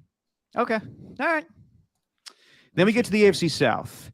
And this is a division that's been run by the Tennessee Titans in the past, but they got rid of their wide receiver, A.J. Brown. So we'll see how they pan out this season. You also got the Houston Texans with a rookie or second-year quarterback in Davis Mills. Mm-hmm. And then you got Jacksonville Jaguars with Trevor Lawrence in their first year with Doug Peterson. And then Matt Ryan comes to save the Colts. Steven, how do you see this division panning out? Yeah, I pretty much see it just Colts number 1 in the division. I think the Colts are going to be really good this year. Titans second, Jags third, and Texans fourth. Pretty easy division to parse through, to be honest. It is. I got the Colts being the division winner and being your number 2 seed in the AFC with a record of 14-3. I got the I got the Titans going 9-8. I know I'm turning to my dad every day. I got the Titans going 9-8, but missing the playoffs. I got the Houston Texans going 4-13, and then I got the Jags finishing last at 3-14. Interesting. Okay. Yeah. So not much of an upgrade from last year with going from Urban Meyer to Doug Peterson, but baby steps. Yeah, you got to give it a couple of years. They're like they're a team that's like a year away from being a year away. Exactly. But I think the Colts are I have them basically the 2 seed next to the Bills, so I think they're going to be a really good team. Okay. And then we get to the loaded AFC West. Not much needs to be said. We all know the moves are made in the offseason. Tyreek Hill's taken away from the Chiefs, but they're still the Chiefs. You got the Raiders trading for Devontae Adams against Chandler Jones. The Chargers adding Khalil Mack, J.C. Jackson, and a lot of other guys too. And of course, the Denver Broncos getting Russell Wilson. Steven, this may be the most competitive division we've ever seen in football history. And maybe a little much, but it might be. How do you see this turning out? Yeah, this is a tough one. Really tough. Sounds like you don't know, actually. I have been going back and forth on this pretty much leading up to the podcast. I don't know what to do with the AFC West. I really don't. Do you want me to buy you more time and give you my spiel? Well, I mean, you can. I can just give you who I think. I don't feel confidence in it, but it is what it is. I'm just gonna go with it. But I got the Chargers winning the division. Look, if they stay healthy, that's a huge if, because a lot of their guys have proven that they can't stay healthy. Like Derwin James and Austin Eckler are huge. You know, Joey Bosa and Khalil Mack, they'll be awesome coming off the edge, but you know, can you rely on those guys to be healthy every single game? I don't think that's going to happen. You know, obviously they got Keenan Allen, who's awesome. Mike Williams coming back. The offensive line is going to be okay. Justin Herbert, all those guys. J.C. Jackson being an addition on that defense. He's going to be great too. But, man, if they stay healthy, I don't know how the Chargers can even lose in this division. So I'm going to go Chargers. Then I'm going to go Chiefs. Then I'm going to go Raiders. Then I'm going to go Broncos. Now, who amongst them? Obviously, you got the Chargers winning the division, so they'll win. Yes. They'll be a playoff team. Who are playoff teams in the AFC West? I got all 4 from the AFC West as playoff teams. I was man. wondering if you were going to do that. Okay. I was. Yes. I got all 4 as AFC representatives. I got the Bills as the number 1 seed. I got actually, I think the Chargers are going to be that good. I think the Chargers can get the number 2 seed this year. Like, that's how highly I think of them. I really do. And then I got the Colts being the 3 seed, the Bengals as the 4 seed, and then, well, as you can probably imagine, Chiefs, Raiders, Broncos as the 5, 6, 7. Okay. I don't know how the hell that's going to happen, but it's going to. I don't know what's going to happen. No, I mean, you're not alone here, man. A lot of people are taking every AFC West team to make the playoffs. Yeah. I just don't see that happening, considering they're going to beat each other up. I think there has to be one team to not make the playoffs in that division. So this is the way I see it going down. The Chargers are very talented, but at the same time, they're very young, and their coach, I don't know how aggressive he's going to be like a season ago, going 4-4 down every play, but I do believe they'll be better than a season ago. Their schedule is easier in the beginning of the season as opposed to the end of it. So I do think they'll trip up a little bit in the end. That'll prevent them. They may be the most talented team in the division, but I think they're going to trip up a little bit because they're facing a lot of good teams towards the end of the year. So I got the Chargers as the 3rd team in that division. Follow me now. They're going to go 12-5. They'll finish 3rd in that division. I have then below them, finishing 4th and not making the playoffs, the Denver Broncos. I like what they've done with Russell Wilson, but at the same time, I don't know how it's going to look, and I think that they'll be much improved from a season ago, but just because of the division they're in and the schedule they got, it's going to take time for them to come together as a team and actually have Nathaniel Hackett, get his feet wet from being a first-year head coach. So I got the Broncos going 9-8 and just barely missing the playoffs. And then you got who's going to finish 1-2 in that division? I think the Chiefs are going to be a really good team this year, despite missing Tyreek Hill. They got that new Tyreek Hill guy, Isaiah Pacheco, whatever his name is. He wears 10. He's small too, so that's going to confuse the hell out of me at times. But they're going to be facing a lot of good teams in the AFC. Choked up talking about it. I know. Easy. Because it's building up to something big here. Yeah, I think we can all tell. Hurry up and get there, damn it. Jesus. Taking a scenic route. I got the Chiefs going 12-5 and finishing second in the AFC West. And yes, What the hell are you talking about, man? I got the Raiders going 13-4 13-4? and winning the AFC West. Oh my Well, let me get some water real quick and get your reaction. Yeah, what the hell are you talking? You're throwing out all these numbers. Is it even like mathematically possible that I've this done can it, all sir. happen? Yes. You go to NFLPlayoffPredictor.com and you can go through and punch in every game. This is what came out for me. I got the Raiders. Everyone talks about the offensive line and everything. They'll struggle at times. This team is going to be explosive offensively. I think Derek Carr is going to have an MVP caliber season. I think Devontae Adams is going to open things up for Hunter Renfrow and Darren Waller. I think that they may be the highest scoring team in the league. I got the Raiders as your third seed in the whole AFC, and they win the division for the first time in 20 years. Wow. That's a bombshell. Yep. I like it. All right. I We'll like see what it. happens. Yeah. Let's move on quickly here because I know you got to get to your draft. Oh, God, I got 2 of them. Me too. Nightmare. I got one at 6 and one at 7. Of course, one of Oh. them being our Tickle My Butthole League where we're in. Yeah. We got the number Yeah. one pick too. We'll talk about that in a little bit. Jesus, dude. Have you like the like none of them were watching the group text with that Jesus. Like, what is that? Yeah. Hey, you got to have the smackdown when you're in a fantasy football league. It's just like nonstop. Like I Yeah, I know. open up my phone and there's Like 50 73 text unread messages. text messages. It all happened so quick. I know. All right, NFC. We'll go through this quickly. NFC East, you got the Eagles, you got the Commanders, you got the Cowboys, you got the Giants. Cowboys won it a season ago, but a lot of moves have been made. Steven, how you see this panning out? Yeah, I'd say actually I got the Eagles winning that division. I got the Eagles coming out on top. Then I got the Cowboys number 2, Commanders number 3, and then the Giants number 4. Pretty easy. I have kind of the same thing. I have the Philadelphia Eagles going 13-4 as the 2 seed in the whole NFC.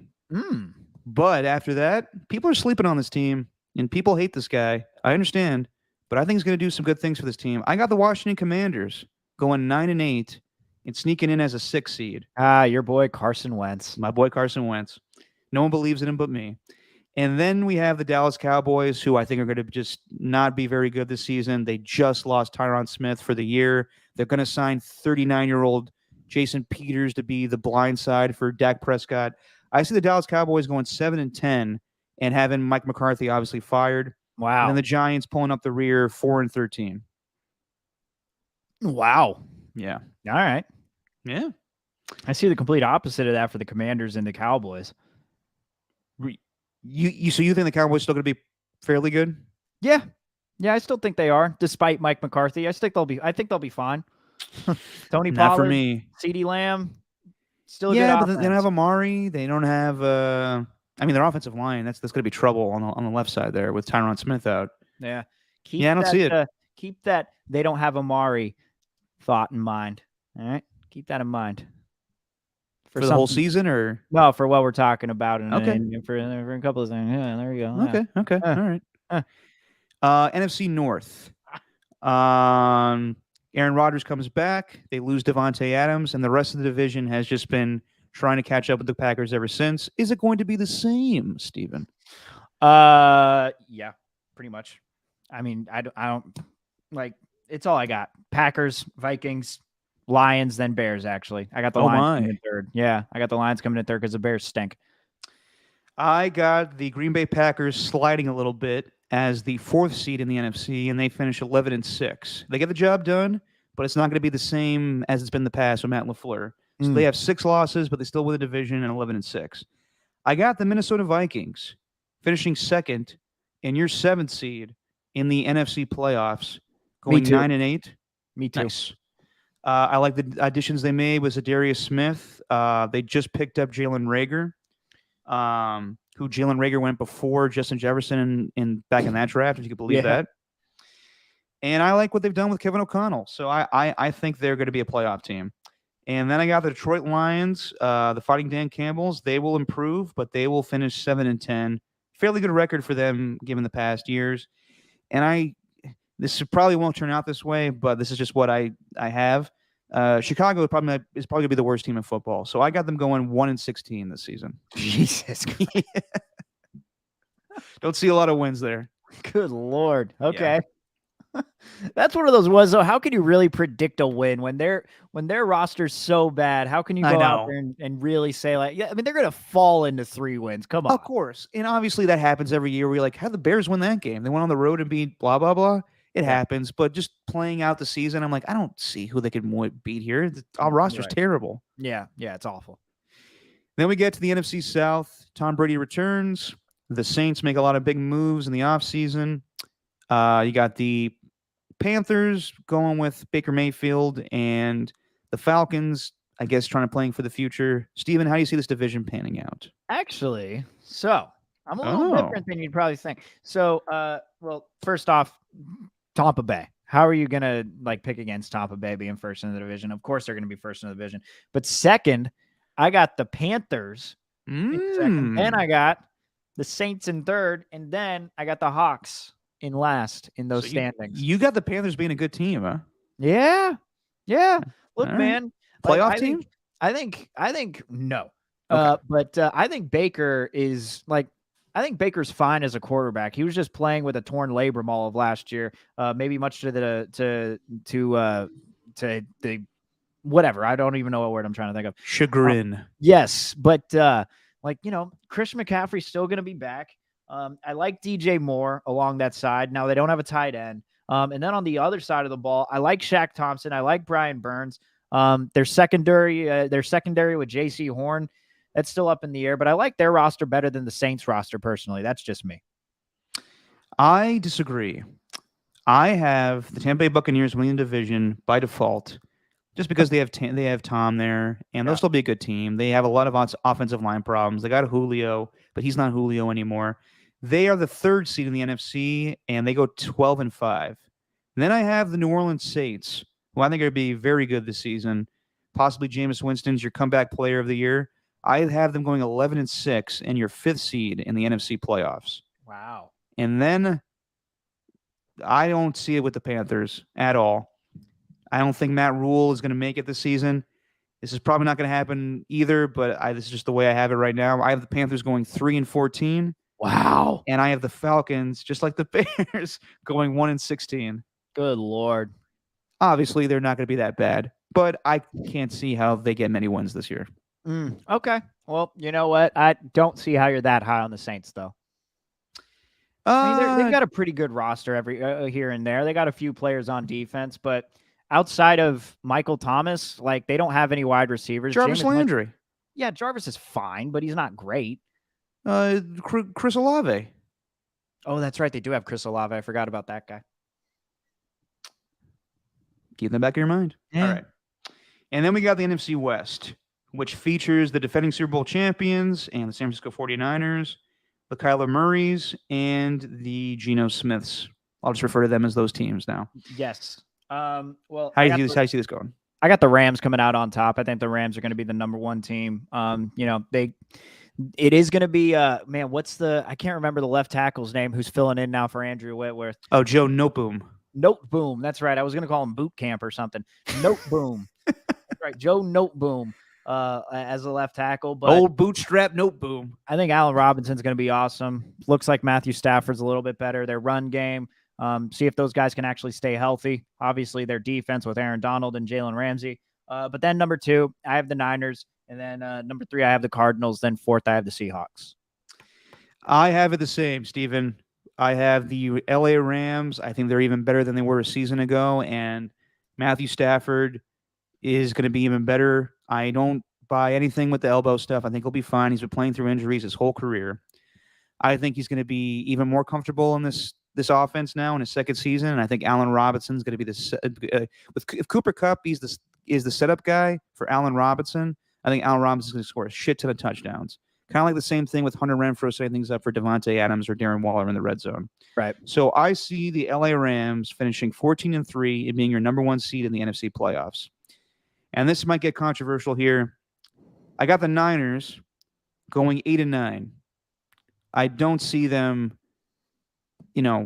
back and forth with the Jimmy. If Jimmy has to fill in for Trey, I don't see it going well. And I don't see it going well for Trey. I think he needs time to grow. They're going to lose to teams that they're better than. They're a good team right now, but because of the quarterback situation and Trey not having a lot of time to play, I don't see them being a playoff team this season. So I have the Niners going 8-9, and I have the Cardinals going 8-9 and missing the playoffs, and I have the Seahawks pulling up the rear at 3-14. You and I have complete opposite within the NFC. Then, yeah, you only have one playoff team for the NFC West. Yes, I got 3. I know. You got the Cardinals making the playoffs too? Yeah. So I got the Buccaneers being the 1 seed. I just think they're going to be with Tom and that roster. So I got the Bucs being the 1 seed. Then I got the Rams being the 2 seed. The Packers being the 3 seed. I got the Niners being the 4 seed. Then I got That's impossible because they can't win the division. What? It would have to be the winner of the NFC East. Damn it! I thought it didn't matter. I thought it just was based on seeding. Didn't matter. That's about the NBA, my friend. Ah, son of a bee sting. I keep on getting those mixed up. Whatever. Then strange those 2 up. Okay. Then I got the Eagles at 4, Niners at 5, Cardinals at 6, and Vikings at 7. Yeah, fairly similar. Yeah, I just don't think anyone from the South is going to do much, but we'll see. Yeah. As far as your regular season awards, let's just do most valuable player. Yeah, we don't need to go through. If the Niners miss the playoffs, I think it's going to happen though. That's going to be nuts, dude. I know. That's not good. I don't think that's going to happen. And someone's going to tell my dad, and he's going to, oh, there's Derek again hating on the Niners. Yeah. I just don't see it. All right, who you got winning MVP, Steven? MVP for the league. I mean, this was tough. Probably Josh Allen. I think I'm going to go with Josh Allen. I don't see there being any other option. Like what? Like Herbert. Maybe Herbert. Maybe Burrow. But I see Josh Stafford. Allen being I see Allen being the number 1 guy. It seems like there's no slowing him down. It feels like he's prime for it seems like he's prime for a MVP type of season. I'm with you. I know it's the chalky favorite. It's the favorite in Vegas, but I'm with you. I agree. I got Josh Allen winning MVP, and he deserves it. If the Bills are the number 1 seed and the best team in football, I don't see how you don't give it to him. Yeah, agreed. I'll run through these quickly. I got Myles Garrett winning Defensive Player of the Year. I got Aiden Hutchinson being your defensive rookie. I got here's a little sneaky one. James Cook, running back for the Buffalo Bills, very effective running the ball and catching. I got him as your offensive rookie of the year. Comeback player of the year, Jameis Winston. I think he's going to do well with the Saints this season. And coach of the year, going from missing the playoffs a season ago to being the number 2 seed in the AFC, I got Frank Reich. Who's your coach of the year? Guy? Offensive rookie of the year? Offensive player of the year. Oh, Jonathan Taylor. Okay, gotcha. I'm debating whether or not I want to draft him number 1 in this fantasy draft. I would. Over Cooper Kupp? Yeah. But in our league, we got 3 wide receivers. Yeah. Well, I'm not going to tell you my strategy. I got the 3rd pick. Well, you got to help me. Yeah, that's true. You and I are top 3. Yes. It's you, Jimbo, me, Jimbo, then you. I don't know what the hell I'm going to get. I'm probably going to get Cooper Kupp, to be honest, or Jonathan Taylor. No, God damn it. Yeah, I shouldn't be divulging my strategy with you. And yeah, did you pick anybody for other awards or? Yeah. So, offensive player of the year, I'm going to go out on a limb. All right. This dude's not even within the top 5 in terms of betting odds. I'm not going to go with the obvious, but you said it. With Amari Cooper being out, I think if this dude plays a full season, I think CeeDee Lamb can be the offensive player of the year this year. CeeDee Lamb can put up numbers. He's just had a little issue staying healthy. I think CeeDee Lamb is going to be an absolute beast this season, only getting better. So I got him as the offensive player of the year. I'm just trying to be different here, Derek. You know, I appreciate it. I could have gone with Copper Coop. I could have gone with Dabo Samuel. I'm trying to just pronounce these names wrong just for comedic effect. It's not really working. Like low? Yeah, I guess. Could have gone with Devontae Adams. I'm actually going to go with CeeDee Lamb. I think CeeDee Lamb is Okay. prime for a great year. Defensive player of the year. I mean, it's like, how else are you supposed to choose other than Myles Garrett? I think that dude is going to be an absolute stud. I really don't know who else. Maybe Micah Parsons, maybe Nick Bosa, but I think Myles Garrett's going to be that guy. Myles Garrett's just a beast. Offensive rookie of the year. Yeah, this is an interesting one. I actually got another pick here. I saw him in the preseason and I looked at him. I thought, ooh, this guy might be another AJ Brown, but I'm going to take Treylon Burks. I'm going with a dark horse to win rookie of the year. Treylon Burks, I believe he was at Arkansas last year. So he's one of John Gruden's Razorbacks. Yes. Yeah.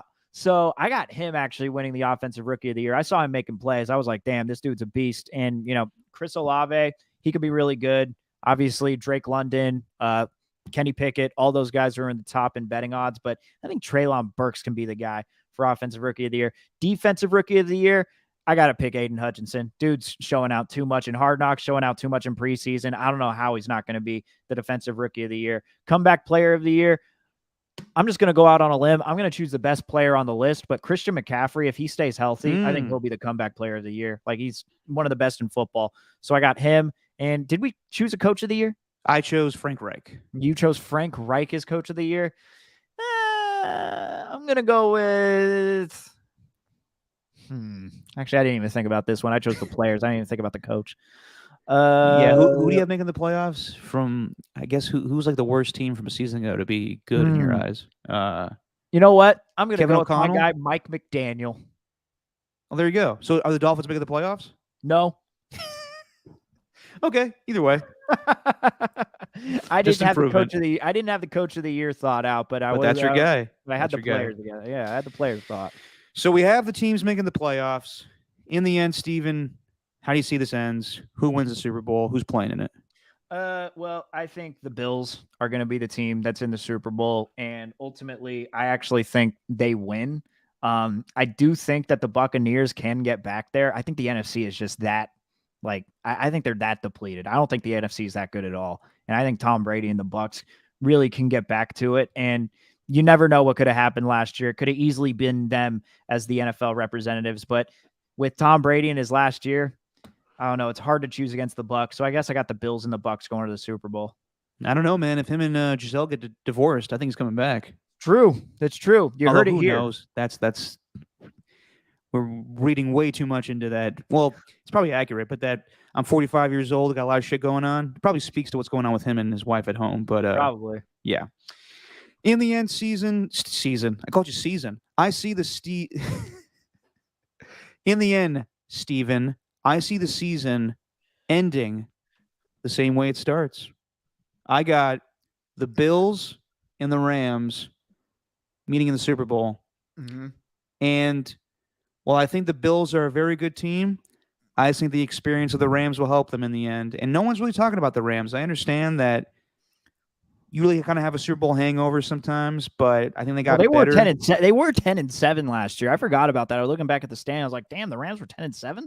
Were they? I thought they were better than that. Pretty sure they were. Well, regardless, I think they're going to be better. Bobby Wagner, Oh, never Allen mind. Robinson. They were 12-5. What the hell are we talking about? The Niners were 10-7. What am I thinking in my head? Jesus. You're all over the place today. Yeah, my bad. I got, Bobby Wagner, Allen Robinson. Still think Odell Beckham's going to join that team, even though if we look back on that, what was that? The top 5 things I thought were going to happen in training camp. I don't think any of them happened, so let's not go back and visit that. So, yes, I think it's going to be the Rams and Bills playing in Super Bowl 57 in Arizona, and in the end, the Rams are your back-to-back Super Bowl champions, the first Super Bowl champions to win back-to-back since the Patriots back in the day. Wow. In the end, it's a battle of attrition, though, right? It's just we make all these predictions, and a lot of it is based on health. You just never know. I mean, a lot of these teams in the NFC, man, they got that one player. If that one player goes down, then they're kind of screwed. Like, for example, Oh. with the Packers. Yeah. By Like- the way, and part of my prediction is Jimmy Garoppolo is playing for the Bills. Jesus, what? No, I'm kidding. I'm just saying, like you don't plan for shit like that, but sometimes things happen. Good Lord. Yeah, but I just, it's hard to choose within the NFC, but the AFC is there's a lot to look at too. I just can't wait for the season, man. I want to see how it all I know. plays out. I'm so excited. So the offseason, I think this is the most anticipated NFL season we've had, just because of the craziness of the offseason. So many guys changing teams. In your mind, Steve, I keep calling you season. Good Lord. Steven, for the season, who do you think is going to be the biggest offseason move to pay dividends for their team this season?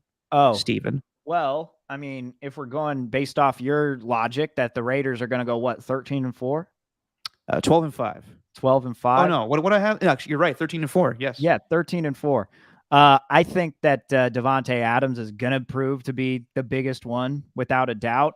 But, man, Tyreek Hill is right up there. Like, Tyreek Hill being traded to the Dolphins, I think that's going to make their offense that much better. They're going to be just full of speed. But in the end, I think Devontae Adams is going to be the one that really puts the Raiders over the top. I'm with you. I think that's going to make them the highest scoring team in football. On the other side, I see Matt Ryan obviously making the Colts a better team. Russell Wilson, even though I don't have them making the playoffs, I still have him making them a better team. Right. Khalil Mack joining the Chargers, that's going to make them better. It's just going to be fascinating to see all of these new faces and new places, and I can't wait. Yeah. Allen Robinson, even with Allen the Robinson, too. I could see him lead the league in touchdowns, receiving touchdowns. If Cooper Kupp is he led the league in touchdowns a season ago. If he's setting him up on the red zone, I think that's going to be Allen Robinson's go-to thing, a fade corner in the end zone. Yeah. You think he's going to be really good? I think so, too. How good, Steven? Are you thinking of drafting him in fantasy, perchance? Maybe. Maybe not. So Maybe. you and I have two. How many? So you have a draft. I have a draft. We're in the same league, the Tickle My Butthole League. I have the first pick, actually. I have the first butthole to pick. So yeah, I'm debating between Jonathan Taylor and Cooper Kupp. I'm not going to tell you what to do. Yeah. I probably shouldn't ask you for any advice. Yeah, what the hell? Go Matt Stafford. No, with the first overall pick? Yeah. Oh, maybe then. Yeah. Maybe I will, Steven. Yeah, go for Mahomes. Go for quarterback. First pick. No, I'm not doing that. You should. But I do have some sleepers, for advice for you and for the audience. Allen Robinson, I think, is going to be very good. Not really a sleeper, but just a guy to think about. Antonio Gibson. Hate saying this, but with Brian Robinson being shot and unfortunately going to miss some time, I think that's going to give the ball a little more. I'm going to give the ball more to Antonio Gibson, who was a starting running back a year ago. James Cook, my offensive rookie of the year, a guy that could be very good in the Bills' offense. Along with the Bills, I got Jamison Crowder being a good slot guy for them, and then some rookies: Chris Olave and Isaiah Pacheco. This number 10 guy for the Chiefs. He's a running back, but he looks like Tyreek Hill wearing number 10. So be on the lookout for those guys. No love for Breece Hall, huh? With the Jets. You want to do a little quick thing of pop culture catch-up? Sure. Do you have the ticker ready? Yeah. I'll start with you, man. What have you been watching? Well, recently, God, just finished up Abbott Elementary, which is an awesome sitcom. Takes place in a Philadelphia elementary school. Hilarious. Highly recommend that for anybody. Just an easy watch. Then, what was it? Multiverse of Madness. Just watched that. What the hell was that? The Doctor Strange movie, the newest Doctor Strange movie. I always come out of that like, yeah, that's kind of good, I guess, but I don't know if I like it too much. Yeah. So I never really know what to think of Multiverse of Madness or the Doctor Strange movies because of just how trippy they are. And then let me think, what else? Watched Across the Universe last night. Oh, solid. Yeah. I don't know. Jesse You wanted to fan watch of it. that movie? I thought it was okay. It's fine. A little weird. Yeah, a little weird. Have you seen it before? No. Oh, yeah. I saw it in high school. It not bad for a Beatles musical. Yeah. Then Bono could have done better with Iron the Walrus. Cuckoo Cachoo. Have you ever heard Jim Carrey's version of I'm the Walrus? No. By far the best. Okay. Because he's just so goofy. I am you as you are me. Yeah. Oh, and then continuing on with the dark side of comedy, they just had the Roseanne Barr episode, so that was interesting. I need to watch this. What is this on? Hulu. Okay. Yeah. Speaking of Hulu, Ernie, you and I are watching the same things. I've been watching the Mike Tyson show, and I don't know how you feel about it, Ernie, but a little too short. I think the episodes could be a little longer. And they just kind of speed past a lot of good details of Mike Tyson, and it's a weird show. I recommend watching it, but at the same time, it's not amazing. Yeah. So if you need something to watch, it's cool, but You mentioned it last week. You didn't really Yeah. sell me on it then. You're not really selling me on it. I'm not trying to sell you on it. I just something I've been watching, and I will Yeah. continue to watch it because it's still very well made, but at the same time, it could be better. The Tim Donaghy doc, Operation Flagrant Foul, very good. Okay. Very good. So Tim Donaghy, we have his number, and I asked Tom Tolbert if he was interested in having him on, and Tom hit me with a no, because Tom was doing games back then, and he's too close to it, so I completely understand. Same reaction my dad had, where he was like, I remember I was like debating with him a while ago if we should book him for the show, and he was like, no, I'm not talking to that guy. And I completely understand it. Watching the documentary, that man has a delusional past. He believes that he was strong-armed to fix games. He has the storyline that it was not his fault. His gangster friends were going to kill him unless he fixed games. And that is not the case from everybody else in the documentary. The guys are like, we're not even gangsters. We just asked them to do this. Well, they'll ruin it. Well, I'm not same thing with Manti Te'o, Doc. No, it's still very fun to watch. Right. Which, by the way, the Netflix Untold series, really good. The next one they're going to do is Johnny Manziel. Yeah, they're killing it. They are killing it. Yeah. So believe me, I'm not giving away anything. It's good. The Tim Donaghy documentary is very fascinating. All right. I'll take a look at that one for sure. I watched, I started season 3 of The Boys. That opening episode, good Lord. I don't think I've ever seen anything quite like that. Yeah. Yeah. That's just the tip of the iceberg, my friend. The tip. Yes. Literal tip. Exploding tip. Yeah. And I watched, or I should say I listened. Very good album. Black Thought and Danger Mouse combined for a new album. I don't know the name of it. I think it's called Cheat Codes. Really good album. Yeah. No, it's a solid album. I'm a big fan of it. Speaking of I listened to it music, a couple weeks ago. Oh, wait, is it? I thought it just came out last week. Couple of weeks now. Damn, I'm always late to the new music. Yeah, you idiot. And by the way, just real quick, last night related to music. I think everybody's seen this clip, but it's really good. The drummer for Foo Fighters passed away. Yep. His name is escaping me right now. Taylor but Hawkins. yes, his 16-year-old son filled in last night to play drums for My Hero, one of their signature songs. Very moving moment. Fantastic. And he played the drums fantastic. So great moment last night. Yeah, he killed it, man. That's the type of thing that's going to get you emotional. Yeah. Woo. All right, Steven. Well, that's our preview show. And we got some things lined up. So we'll be back next Sunday with a 1-hour pregame show, 8 to 9. But before that, we're going to have a little interview. Steven and I are going to talk to ESPN's Joe Fortenbaugh with him and his glorious mustache. Yes. So we will have that interview for you guys later this week. He was going to pick some games with us. We're going to talk about his background and everything. So it'll be a good interview for Steven. Yeah, very excited And for me. that. Very excited for that one. And Steven, Yeah. if he's so inclined, has some news to share. Yeah, and this is primarily for the 3 people who are watching. I think Ernie's one of them too. But Ernie, I'm sorry. This is gonna be my last week at the game. I'm moving on to KCBS for a full-time sports reporter gig. So yeah, I'll be on the move after this week. This will be the last time. I'm not going to be in tomorrow. So the pregame show going to be my last 4 days doing that. Still in the same building, still a part of the same company, and everything. But yeah, just moving on now. So I don't know how I'm supposed to announce this sort of thing. I'm not good at that. I don't know what I'm supposed to say.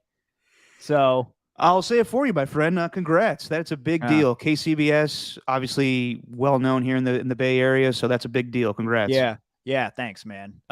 So I'll make like a little, I'll put like a little note on Twitter probably tomorrow afternoon. Figured I'd do the little preliminary announcement on here, and then I don't know.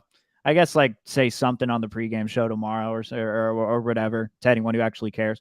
But yeah, man, pretty cool, pretty wild that it's all coming to a close this last week. So yeah, My man. Well, congrats. yeah, thanks, dude. All right, guys. Well, thanks for watching. And we'll be back, I think, later this week, maybe Wednesday. We'll release the interview with Joe Fortenbaugh, so look out for that. And yeah, we'll be back on Sunday to get you all ready for a fantastic new season of football. And then, yeah, we'll figure out when we'll do a show during the week or something, maybe something quick. Steven still has the same hours. He's got to wake up early for the KCBS job, too. Yeah, Yeah, still so- the same hours. So Yeah. that's not going to change. We'll figure that out. All right, man. Congrats. And say what you always say, my friend. Oh man, it's just our opinion and sometimes factual stuff. Man,